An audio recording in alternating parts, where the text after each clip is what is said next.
For interviews on educational technology and for a list of our educational technology workshops, please visit www.edtechlive.com.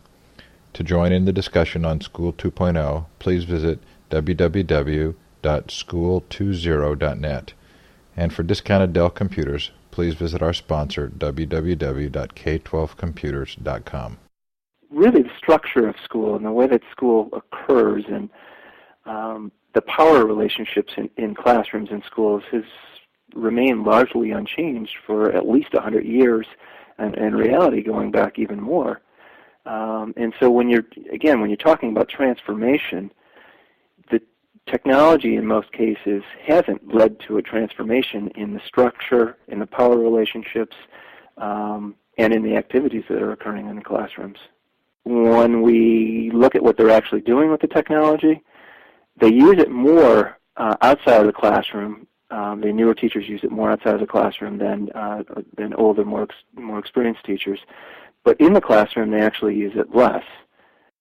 We've been investing a lot in getting the tools and the equipment and the pieces all in place, and I think there's real potential now for some new models and new practices to be applied that can capitalize on those resources that are almost fully in place. Hi, this is Steve Hargadon, and it's Monday, April 9th, 2007. Welcome to EdTech Live. Today my guest is Mike Russell from Boston College. Good morning, Mike. Good morning, Steve. Well, I really enjoyed listening to your presentation at the COSN conference in San Francisco, and have told you just how fun it's been for me over the last several days to read your material and to be thinking about your topic. The title of that session at COSN, I think it was, Where is the Technology Revolution in Education? Perfect. So there have been a couple of articles this past week that really look negatively upon the impact of certain kinds of software in educational technology. And I think a lot of people are asking questions about the value of technology in education. We've spent a lot of money on computers. The ratio of computers to students is certainly much better than it was. The level of connections, of internet connections at schools, is significantly increased. So what's the problem?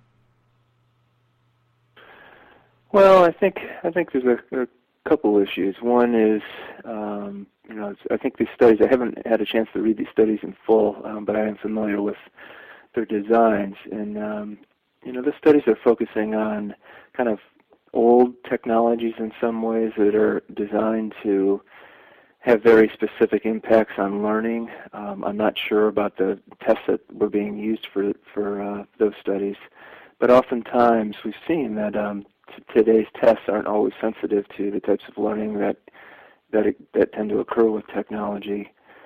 Secondly, we all know that when an intervention is put in place in a school, whether it's technology-based or otherwise, different people implement it in different ways. So there's always questions about fidelity of interventions, and it's tough to tell in these studies. Again, I haven't read them in detail yet, but it's tough to tell whether differences in the fidelity of implementation also may be influencing the results. I mean, one of the undercurrents of the study is that they found a fair amount of variation across sites, which would suggest that there is differences in how these tools were being used in the classrooms. But the bottom line is, in my opinion, people keep thinking about technology. When they say that, they mean computers, and when they really say that, they mean using a specific application for a specific purpose. In this very kind of old school way of thinking of one tool for one purpose with one outcome. In reality, I think computers are much more powerful than that. They're really toolboxes. There's a lot of different ways that it can be used, and the computer, when it's connected to the internet, opens up a whole world of opportunities. And when you try to isolate the impact of one specific use on one specific area of the curriculum, you're very likely going to be missing the bigger picture.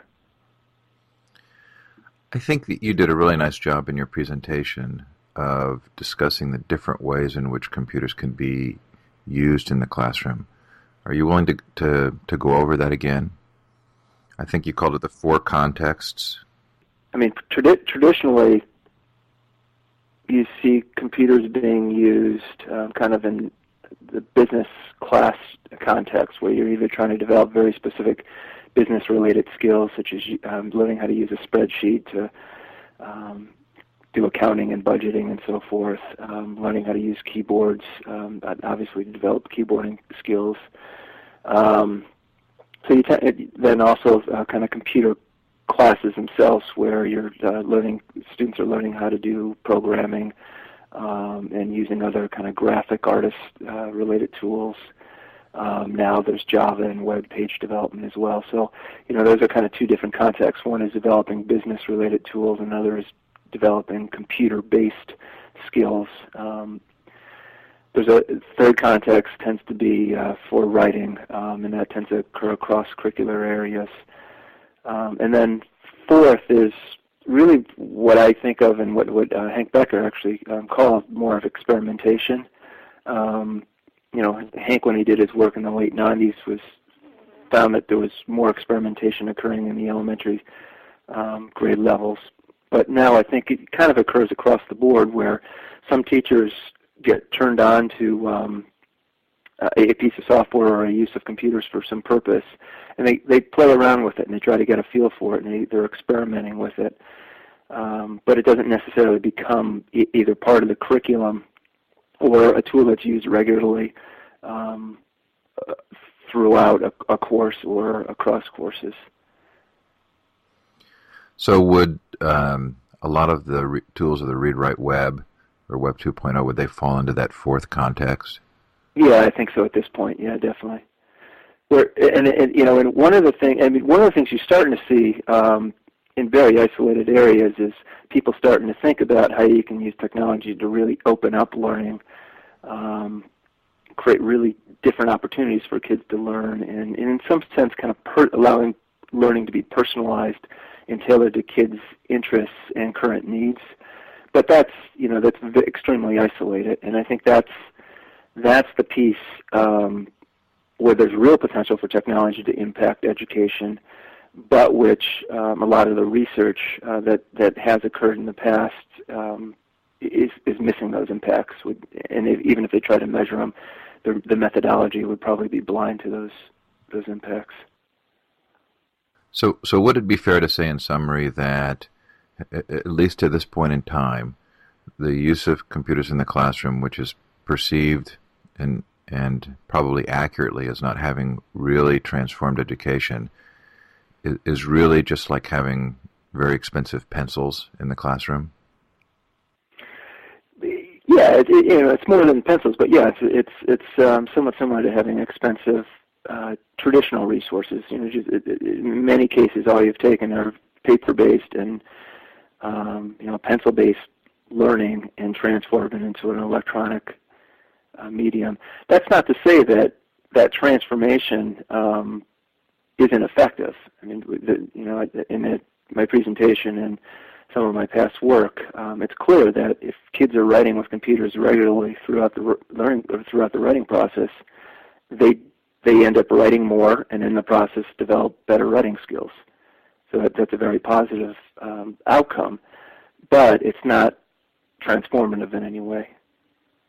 So have the one-to-one programs shown any more capability of being transformative in the way that you're thinking?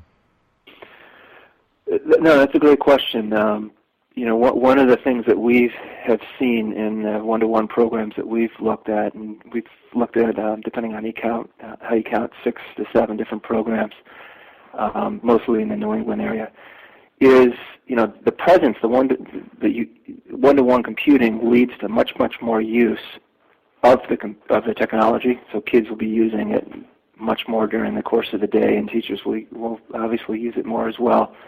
But the uses tend to be very similar to what kids were doing prior to having the technology in place. So, what it's doing is changing the tools that kids are working with, but we haven't seen examples where it's really transforming the process of education. You still tend to have kids in the classroom, at their desk, working individually or in small groups. Teachers still spending a lot of the time in front of the classrooms talking to the kids. Instead of doing stuff on paper, instead of going down to the library to find information, they're using the computers to produce products and the internet to find information. So it really doesn't change what kids are doing or when they're doing it. It's just the tool that they're using tends to change. So I'm interested by the concept of transforming education, and I'm thinking that it's partly informed by having looked at transformations that have taken place in business, but I'm also wondering if it isn't informed by the personal changes that we as individuals are going through in our own learning environments. Meaning, as I use the tools of the read-write web, as I look to Wikipedia, as I contribute, as I'm part of networks on the web, I've noticed that and as I listen to podcasts, I've noticed that my own learning has really been transformed. Why is it important that we transform education? Isn't education okay as it is? Well, I think for some kids, education probably is pretty good the way it is. It works for some kids, but there's other kids where it's not working, or it's not working as well as it can. And I think part of the power of computer-based technologies is that they allow people to have more control over what it is they're looking at, when they're looking at information, and how they're looking at it. And when I say look, that's part of the power. Is sometimes you are literally reading. Sometimes you're having things read to you. Sometimes you're getting information through video or other multimedia sources. And some people prefer one over the other. And so, the technology allows us sometimes to access the same types of information in different ways at our own choosing. You mentioned podcasts. One of the things I find, I do a lot of running and biking, and for me, podcasts have become really powerful in that they allow me to keep up with the news when I'm exercising. And so, what I do is download all my news source, as podcasts. And, when I'm out for an hour and a half run, that's what I'm doing. I'm catching up on what I'm missing otherwise. And for me, that's how I get a lot of my information. I don't tend to read a lot of newspapers. For other people, sitting down and reading newspapers or reading information on the BBC or NPR or whatever their news source on the internet might be, is the way they get their information. And so that's a very small part of the transformation that could be occurring in education, where you're allowing kids more flexibility in the sources of information and the tools that they're using while they're learning. But that's really just the tip of the iceberg. There's so much more that's happening in the world of business that I think has implications for education as well. Well, before we go there, because I do want to definitely talk about some of the things that you have seen in business that you think could be powerful guidelines for understanding the kinds of transformations that could take place. I was also very interested in the sort of short history that you gave of education and why our educational system is the way it is. Is that something that I could ask you to cover as well? Sure. Let me just flip to my notes so I don't leave too much out here. Yeah, go ahead. Well, I really love the photographs, the comparisons, and I think, one was an obvious comparison, and it was, I think, Boston School from 100 years ago, and kids sitting in desks in rows, and then it looked like almost the same classroom or the same school, and what may have been actually the same desks, but kids sitting in rows in the same format. The one that took me by surprise, though, was that you then showed a photograph of kids grouped around laptops, and it looked very modern. I mean, the expectation at that point in seeing the slide was, oh, look at how the computer has transformed things. And then you showed a slide of kids in the 1930s grouped around typewriters. And it was very effective because it seemed to indicate that while the tools may look a little bit different, the actual structure, physical structure of the education seems to be the same. Yeah, that the second set of pictures, the laptop and then the keyboarding the typewriting, is really interesting. Back in the early 30s, there was a gentleman, Ben Wood, and he had a partner, I can't remember his name, did a very large-scale study looking at typewriter use in the early elementary grades, and the study involved something like 10,000 students in a large chunk of the Northeast of the country. And it was a large study. I think it lasted for 3 years, if I remember correctly. And it was randomized. Some classrooms were giving these typewriters, some weren't, and there was analysis on how kids' learning changed, particularly their reading and writing.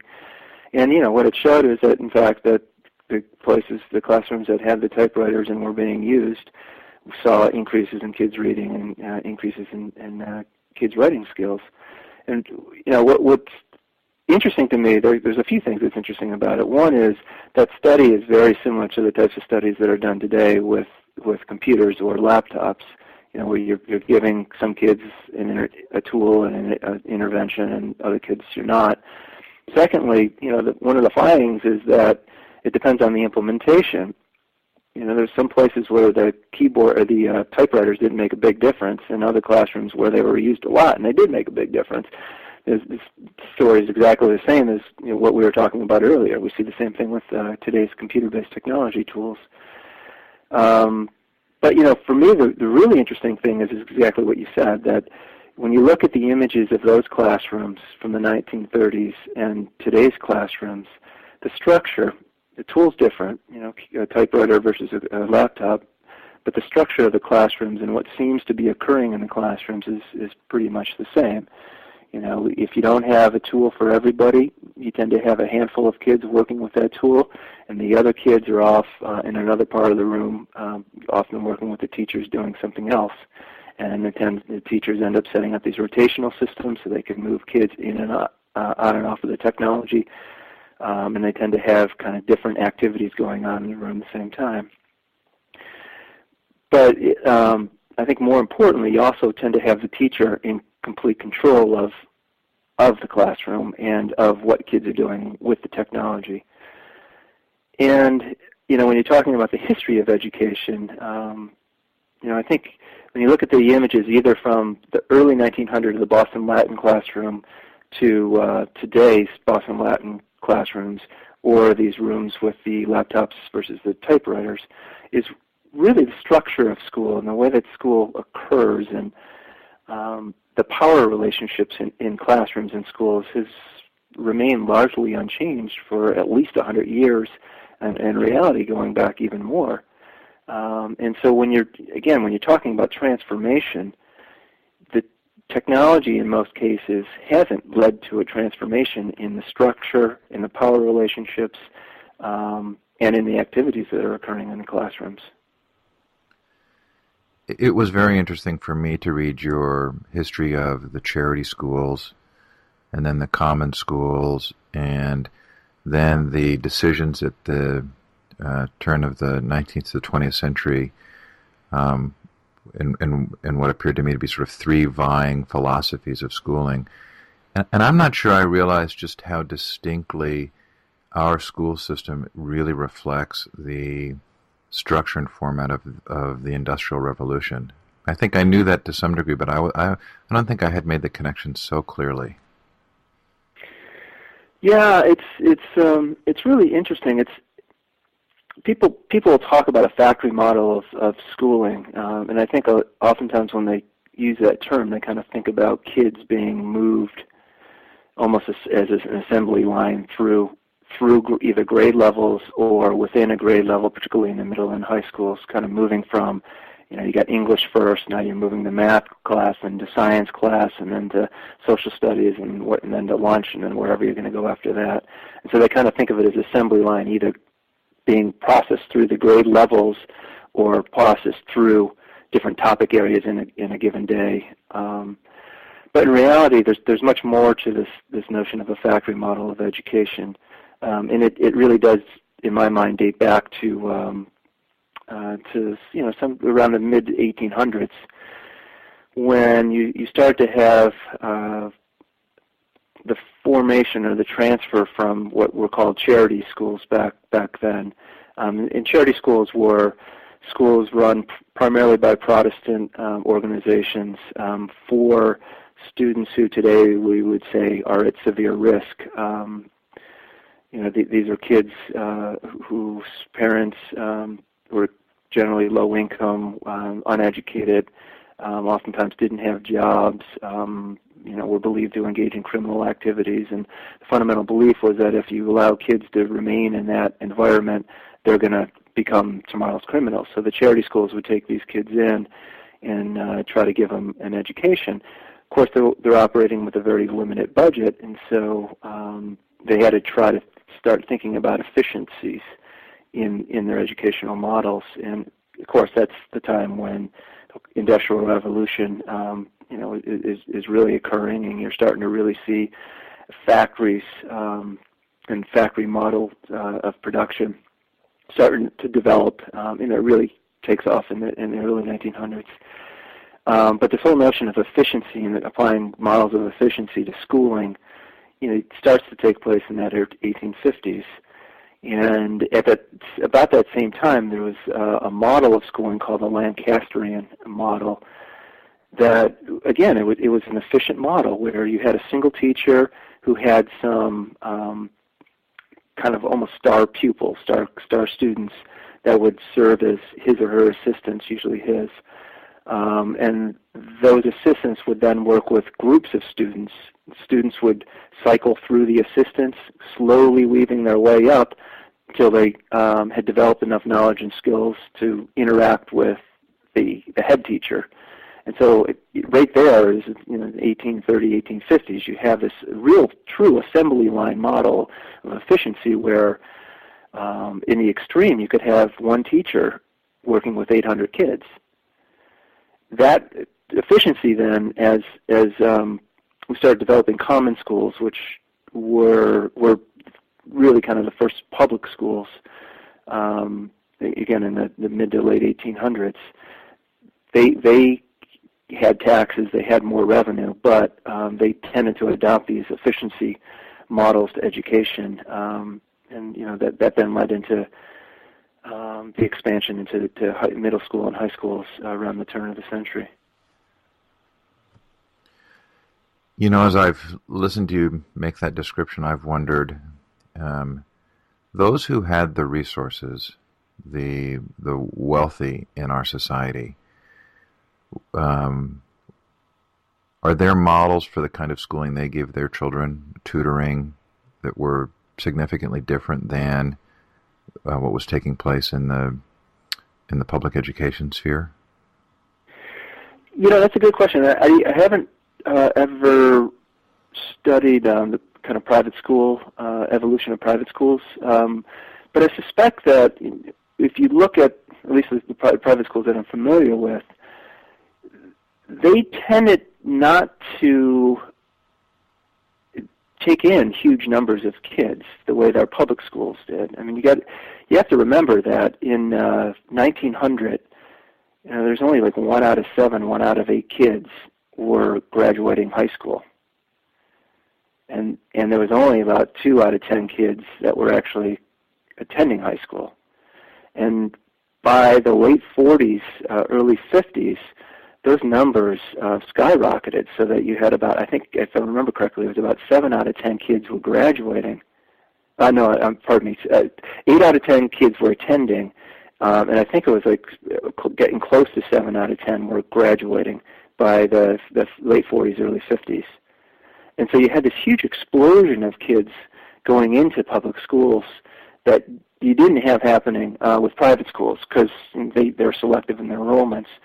So, I haven't studied this, but I suspect that what would happen in private schools is they tended to maintain a much more intimate learning environment.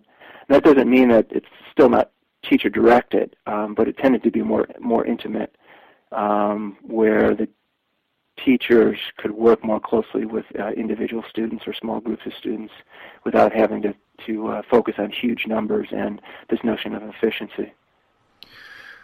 Well, I think part of what's so fascinating to me about the technologies that read write web and the things that are happening is that I'm watching educators who are using the tools of the read write web and becoming actively engaged. And they begin to, or they at least are expressing that they're feeling a sense of engagement and excitement about their learning outside of traditional environments that's different than what they've experienced before. And then they're looking at traditional education and they're saying, boy, this is different than my personal learning experience. And so they're beginning to open the door in an interesting way. The use of technology is allowing them to open the door to the questions of pedagogy and questioning, well, we've always known that not every third grader is going to be at the same level to learn the same things, but in this model of scarce resources, there's really not a whole lot we can do about that third grader who's not on the same track as the others, or the fact that they're all at different points. But now maybe technology gives us an opportunity to actually rethink learning. Does that make sense? Yeah, I think so. I can reflect on just my own teaching at the university level. Over the last, 5 to 7 years, I've become much more dependent on really email for having exchanges with students. Sometimes, it's an email that's sent to the whole class clarifying something that we were talking about in class, or an assignment, or a student had a question. I think the answer is relevant to everybody. But most of the time, what it really is engaging in conversations individually with students, often about topics of their interest. So right now I'm teaching a research methods class, and each student has their own interest, own research interest. And so, and some of them have very different needs relevant to their research interests. So for example, one student has a strong interest in working with effectively homeless people who are very difficult to sample. And so her questions and her interests within the research study is, how do I design a study so I'm getting a representative sample of homeless people so that she can study her topic of interest related to homeless people. Other students are working with more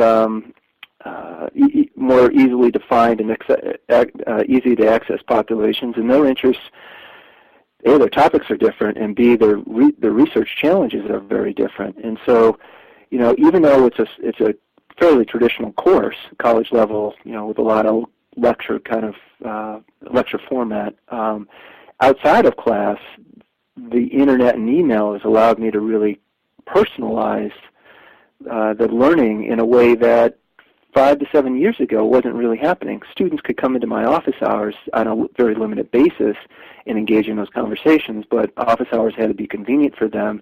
They had to have their questions well formulated when they came in to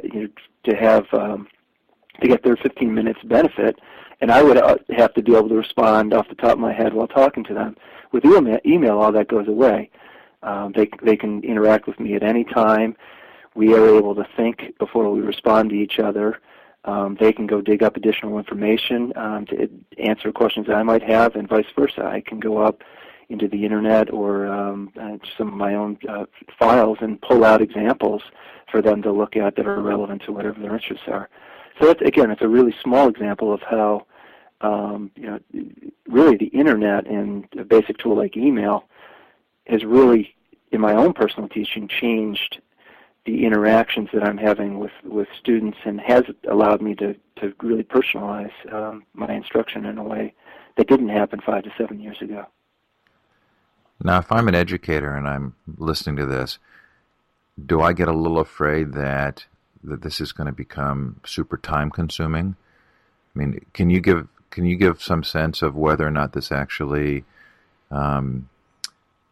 creates a different model that's as efficient or more efficient than the regular way of teaching, or do you find that you're now from 5 in the morning till 11 at night at the beck and call of your students? Well, I think, again, that's part of the transformation process. I think if you layer this on top of the way things currently occur in the classroom for most K-12 teachers, it would, it very well could become burdensome. Just, on top of everything else that you have to do. Now spending time at home and on the weekends answering all your students' emails would be a huge additional burden.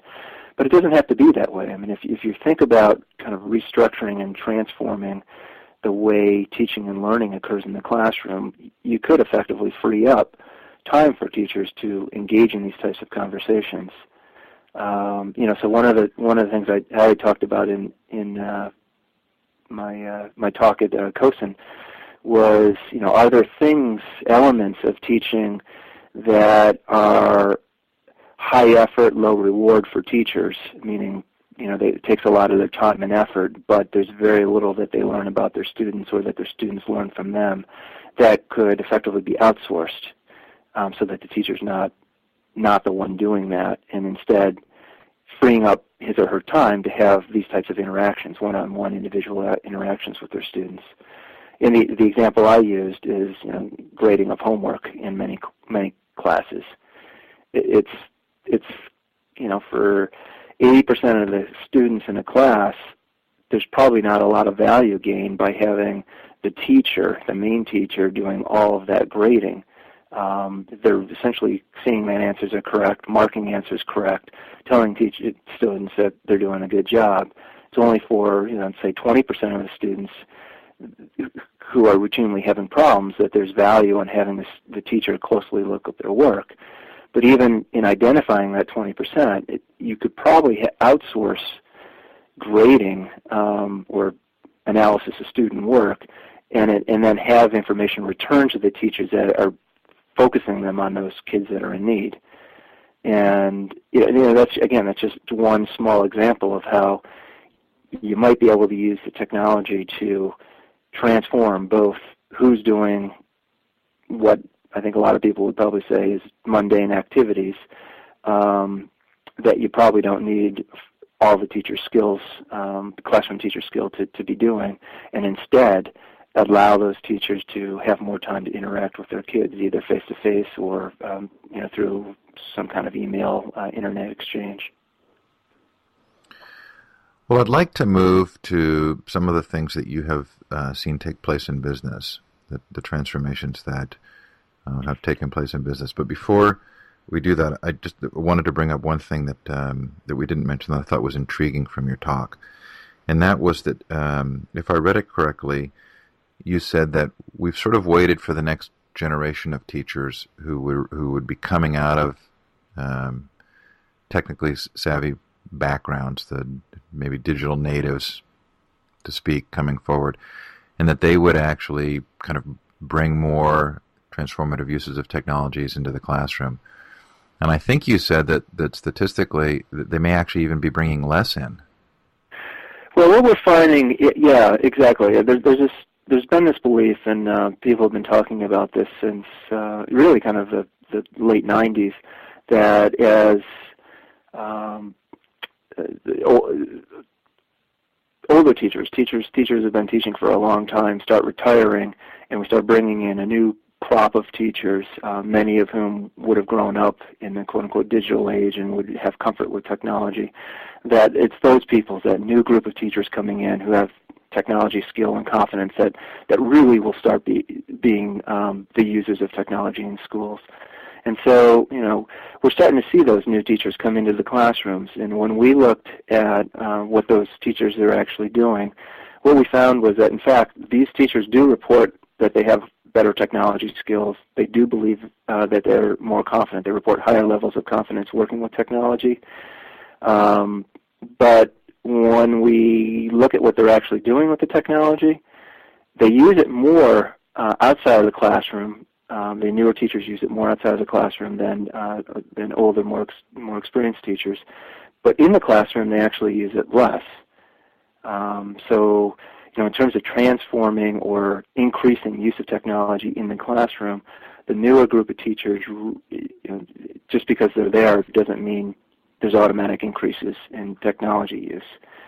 And there's a couple of reasons for that. One is, our teacher education programs still are not doing a very good job in preparing teachers to use technology in the classroom. So they're coming in with good content knowledge, they're coming in with good pedagogical knowledge, but not good technology pedagogical knowledge. And so there's a little bit of a learning process that has to occur for them once they get into a school that has lots of technology.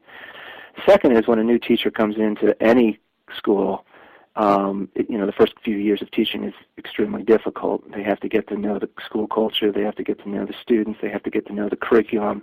They then have to develop their own skills teaching and delivering their curriculum. And so, since technology often wasn't a big component of their teacher education programs, there just simply isn't time for them to become familiar with the technology that's available in the schools, and then to think about how to integrate it themselves. The third component, is when you have strong technology integration specialists in a school, they're going to work with people who are likely, who they know, and who are likely to be high payoff users, and those people that are likely to use the technology if they get some assistance.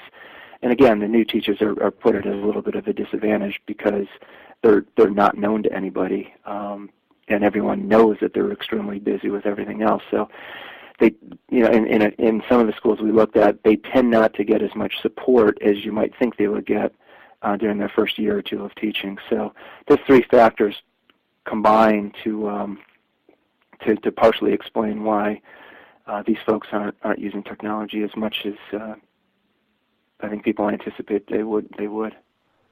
That was really surprising. Yeah, we were really surprised. At COSN, Keith Kruger talked about how in the early 1980s there was a pervasive feeling in business that we had spent a lot of money on bringing computers and automation into American businesses, but that there had been no actual payoff, and that if anything, maybe efficiencies were down.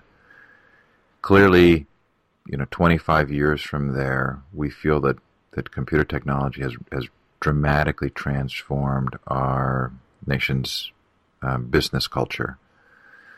So you've obviously seen some things take place in the use of computers in business that you feel can help us to understand some of the potential for changes in education. Do you want to start covering that? Sure. Yeah, let me just comment on what you just said first, too.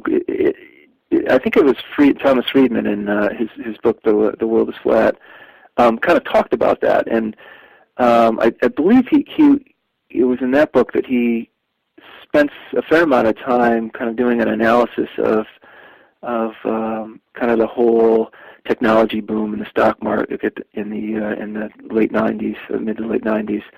And, effectively what I took away from his argument was that, that time there was a lot of boom and bust and, a lot of things were happening, but the most important thing that was happening was you were laying a groundwork. Wires were getting laid all over the place, and, a lot of businesses were trying to figure out how to capitalize on this wiring that was being laid. And, a lot of people didn't do well in trying to figure this out initially. But now that we're, almost 10 years later, in fact, businesses are starting to take advantage of all that wire that was laid. And in some sense, I think, we're kind of almost at the same point in education where we've been investing a lot in getting the tools and the equipment and the pieces all in place. And I think there's real potential now for some new models and new practices to be applied that can capitalize on those resources that are almost fully in place. And I think, as you said, some of what what might happen might parallel what we've seen happen in the business world. And I in that talk, I identified 6 themes that have kind of occurred in the business world that I think have potential application to education. One of them is this notion of expanding to get smaller.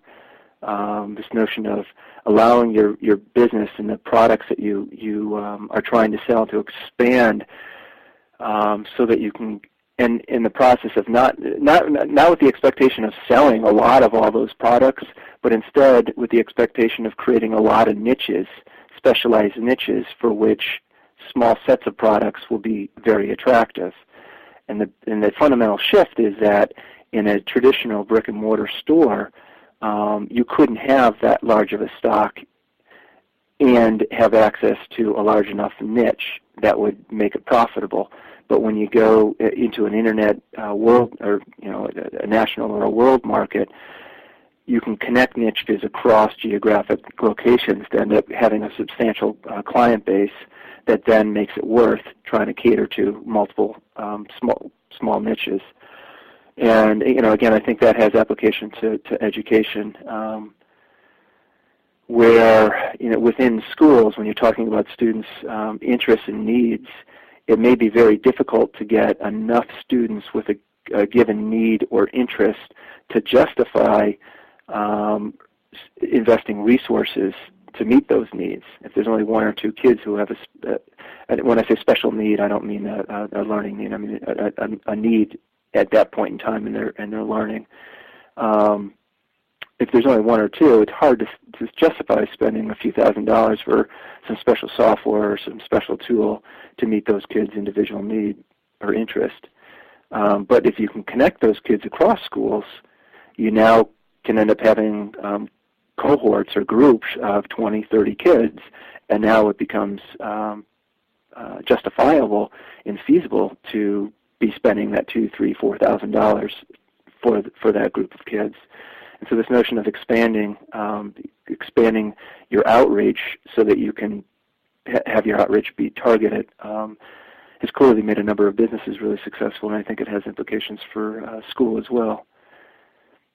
Outsourcing, I mentioned that as well. A lot of businesses are now outsourcing components of their business. In the talk, I made this distinction between relocation versus outsourcing. A lot of people think of outsourcing as just moving a whole business to another country where labor's cheaper.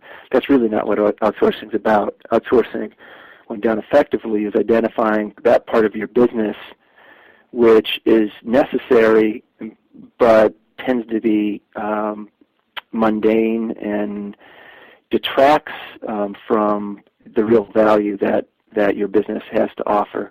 So, for example, one of the examples I used was in fast food restaurants. The actual taking of orders, of drive-through orders, is very time-consuming and distracting for people who are trying to do other things like actually prepare the meals, put drink orders together, French fry orders together, and then deliver it to the customer. So the process of taking in information, putting it in the computer while you're also preparing orders is distracting, and so that has, in some cases, has been outsourced. So people outside of the actual restaurant are taking these orders, sending those orders into the restaurant, and then the people in the restaurants are focusing only on preparing and delivering those orders. Doing that leads to increased efficiencies, number of orders that can be processed, and decreases in errors. Same thing in education. There are parts of what a teacher does or what a school does that are somewhat mundane. They're important, but they're mundane, and they might be done better and more efficiently by someone outside of the classroom or outside of the school. And so if there's ways of identifying some of those, like grading or initial analysis of student work, you could allow people to focus on the core business of teaching instead of some of these more mundane required aspects. Collaborative development is another example. In business, you're seeing this all over the place, whether it's development of software, or the example I used in my talk was a company, I believe it's called Gold Corp, that was a mining company that they had all kinds of data on some land that they owned and they believed had minerals on them, but they were unable to identify those minerals. And so what they did is they opened up all that data and put out a challenge to anyone who wanted to partake to try to, based on the data, predict where resources were located. And so instead of having their handful of engineers and analysts inside of the company working with this data, they ended up having many, many more people outside the company engaged in the challenge of identifying resources. And in the end, they were able to become much more profitable by this kind of collaborative, in this case, identification of where resources might be. Wikipedia is another example where you have massive amounts of information coming together by people in the field, users contributing their knowledge, expertise, and vetting that information. In education, there's real potential for similar effects with collaborative development. Whether it's textbooks, I mean, you talk to many teachers and they're frustrated because textbooks have more information than they feel they need. Sometimes that information's out of date or is inaccurate. They're stuck with a paper-based textbook. It's too expensive to replace it as information is updated or inaccuracies are corrected. If you could have collaborative development of textbooks, you could have teachers and other experts, retired teachers, retired experts, anyone who has an interest in education or the topic that the textbook is covering, contributing information, and then teachers, depending on the students they're working with, state standards, their needs, whatever, could then tailor the content of the quote-unquote textbooks that they're using. So both you have multiple people collaborating to the development of the quote-unquote textbook, and then you have tailoring, teachers or schools tailoring what the textbooks actually contain, so that they're really focused on what they hope their students are learning. So those are just three examples, I think, of what's happening in the business world that could have potential applications to education if we were to really open up our schools and use the technology more effectively. I will say that after reading in those 6 areas, I couldn't stop thinking about all of the ideas that kind of came up for me. Where does the participation of the students come into that model? For me, clearly the ability of a student to create, say, a podcast of a book review that actually gets listened to by other students is so compelling.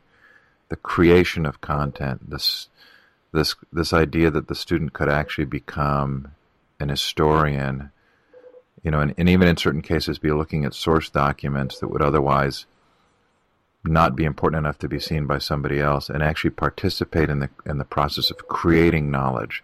How does that fit in? Well, I think that's definitely part of the collaborative development as well. And one of the other themes that I didn't talk about is this notion of individualization.